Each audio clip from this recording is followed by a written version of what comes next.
கிறிஸ்துவுக்குள் அன்பானவர்களே, உங்கள் யாவருக்கும் என் அன்பான வாழ்த்திலே நான் தெரிவித்துக் கொள்கிறேன். இந்த காலை வேளையிலே சிறிது நேரம் சிந்தனைக்காக நான் எடுத்துக்கொண்டுள்ள ஆண்டவருடைய வார்த்தை,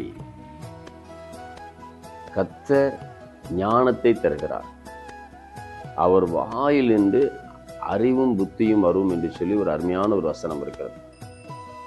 அவர் ஞானத்தை தருகிறவராக, அறிவை தருகிறவராக, புத்தியை தருகிறவராக இருக்கிறார்.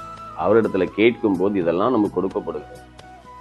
நம்ம ஞானத்தை சாதாரணமாக நினைக்கக்கூடாது, அறிவை சாதாரணமாக நினைக்கக்கூடாது, புத்தியை சாதாரணமாக நினைக்கக்கூடாது. காலையில் எழுந்தவுடன் இந்த மூன்றையும் ஆண்டவரிடத்துல கேட்கணும்.